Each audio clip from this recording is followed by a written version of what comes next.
That's right. Big round of applause for Ben Moskowitz as he comes up here.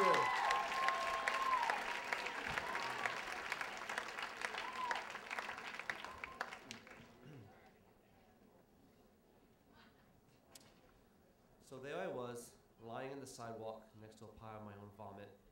And I remember thinking, so this is what standing up for yourself feels like?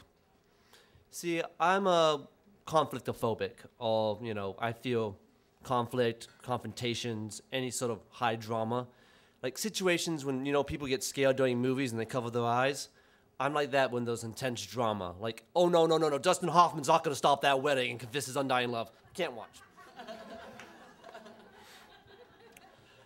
See, when the fight or flight situation comes to me, I don't fight or fly. I freeze. I sit there and contemplate in my head all the decisions and all the things I can do, which makes me a really good Scrabble player, but really bad in personal decisions in life.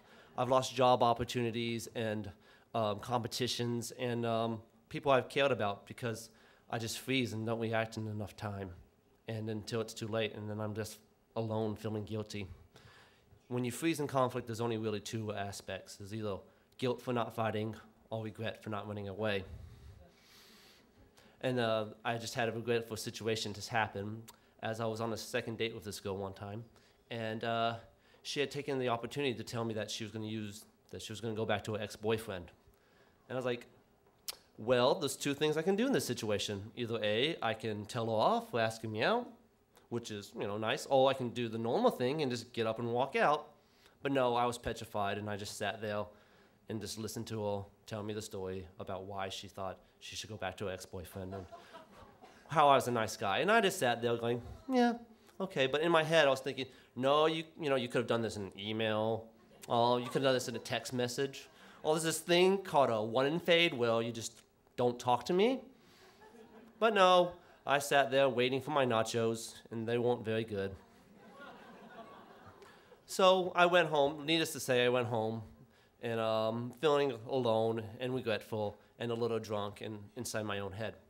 And on the walk home, there was these two kids who always hung out on the underpass or the overpass, whatever you want to call it, the BQE. These kids were always there. I had two names for them. One was Chuckles. I called him Chuckles because he laughed all the time and generally laughed at me. And then there was the kid. The kid. I really hated the kid. He was a short, chubby, obnoxious, just if conflict was embodied in one person, this would be the kid. He was like Iris, the goddess of strife incarnate. Spent his whole life just harassing people on the street, making fun of anybody who walked by. And I was no exception. No one was the exception.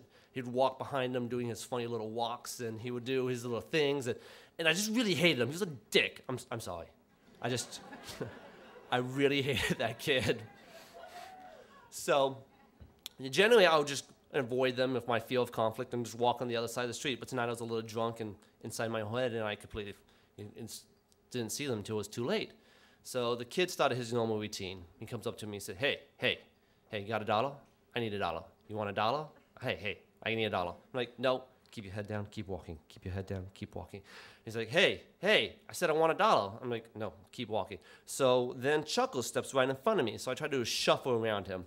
But when I shuffle, I just rightly cried into that, the apotheosis of douchebaggery, the kid. And then he looks me straight in the eyes, and he said, give me $1. And whoa, I'm freezing. I don't know what to do. I'm like, I feel my heart pounding louder and faster and louder and faster. And the sounds from the water just fading, and I'm just looking straight down at this kid, and my skin starts burning up and on fire. My body wants me to do something, and I don't know what to do. I can't run. I mean, I'm surrounded. I got a building to the left, Chuckles to the right, and the kid straight in front of me. And I can't fight these guys unless these guys want to have some kind of trivia throwdown. I'm not going to win. And I'm just sitting there frozen, debating back and forth, fight one, I don't know. And then deep down inside of me, deep down, my gut says, hey, if you're not going to do anything, let me take over. And from out of nowhere, the world goes black, and a wall of bile comes flowing out of me. Point of fact, turkey vultures, the heron, and even the stately kerns emits or throw up as a defensive mechanism, just to let you guys know. So after this cathartic release of my body, it keeps coming out, and it hurts. It hurts like hell, and and I'm just falling to my knees, and I can't see anything, but I can hear the kid going, fucking sick, and Chuckles laughing as always as they run away. And I keep going until there's nothing left, and I fall, and I hit the ground, and my senses start coming back to me. I can hear the BQE again. I can see down the empty alley. My antagonists are gone. It was just me alone again. But this time I don't feel any guilt, and I don't feel any regret. My whole psyche is carte blanche. Physically, I'm exhausted. I don't move for another 10 minutes. But mentally, I'm refreshed. And so there I was, lying on the sidewalk, next to a pile of my own vomit, and thinking, this is what it feels like to stand up for yourself. Thank you.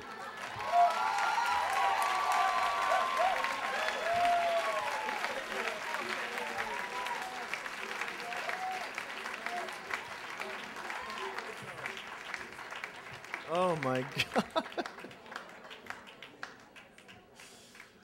Oh man. Well, it's a good thing you waited for those nachos, dude.